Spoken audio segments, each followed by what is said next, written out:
The fire at the church happened shortly after 4 o'clock this morning. A person walking their dog went by and saw smoke coming from the roof. When we arrived on scene, we saw a large body of fire behind the steeple.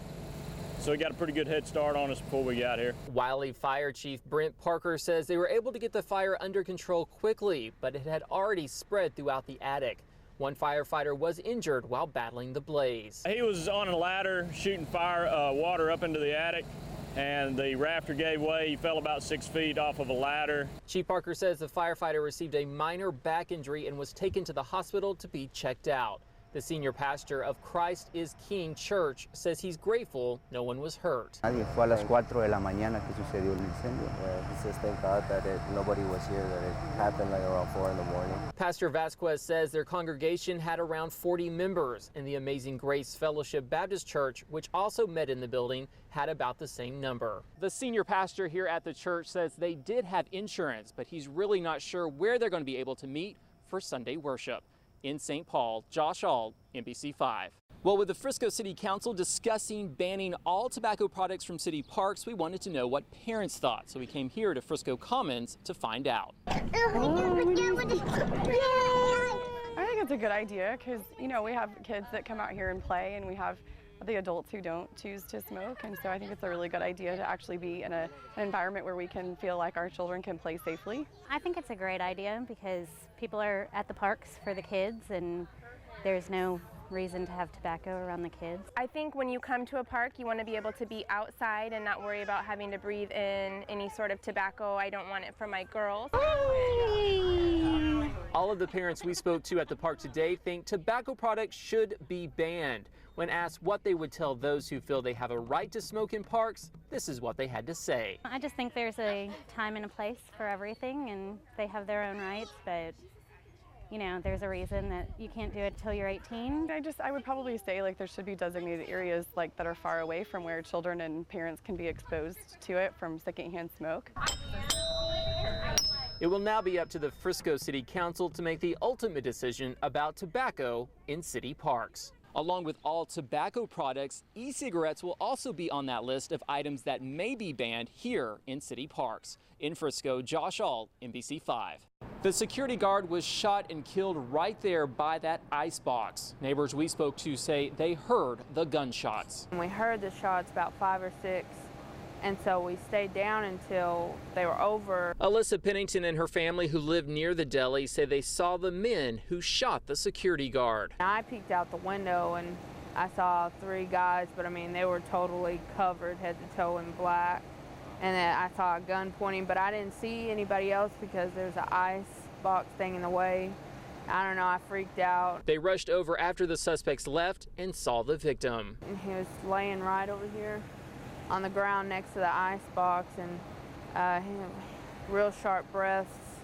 He wasn't doing too well. People who live near the deli are shocked something like this has happened. I live right down the street, and usually there's a lot of people here. You know, it's always busy, so I'm real surprised that somebody was shot and killed. Pennington says she only knew the security guard by his first name, but is devastated he has been killed. Her family decided to put flowers in front of the store in his memory. He was very courteous.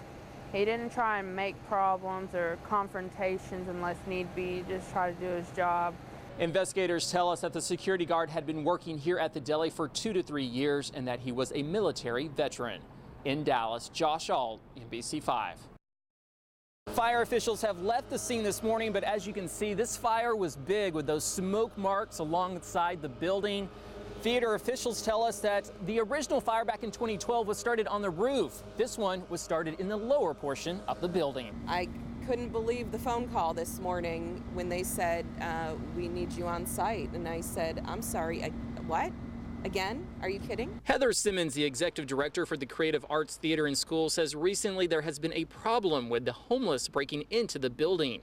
Fire officials are still determining the cause, but aren't ruling out that the fire was set intentionally. It appears that someone had made entry into the structure prior to us getting here. The building has been vacant for 2 years. Of course, it's suspicious anytime when you have no power in the structure. Simon says she hopes this is the last fire they will have to deal with here at this building. We are fighters.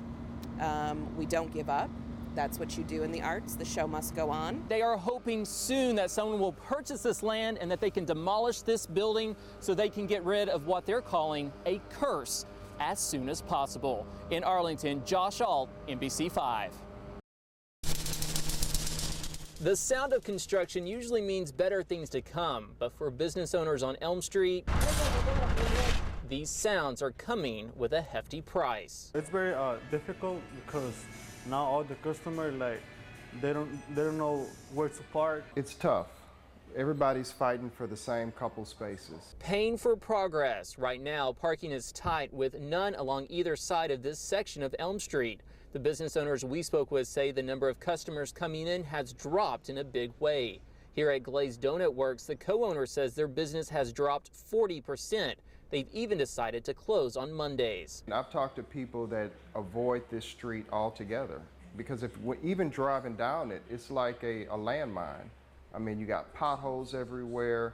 I've torn up 2 tires so far. All of the business owners we spoke to here on Elm Street say they just hope this construction is completed on time and are hopeful they can survive these few months of fewer customers. The construction is not keeping everyone away. Not really. I mean, it's annoying to have to deal with, but for the most part, I still like to come here. The Dallas Public Works Department tells business owners the work should be done by this fall. You know, we are excited about it. Businesses are now in survival mode, making sure they can stay open until the project is finished. Well, once they get done, I think everything is gonna go up. In Deep Ellum, Josh Ault, NBC5.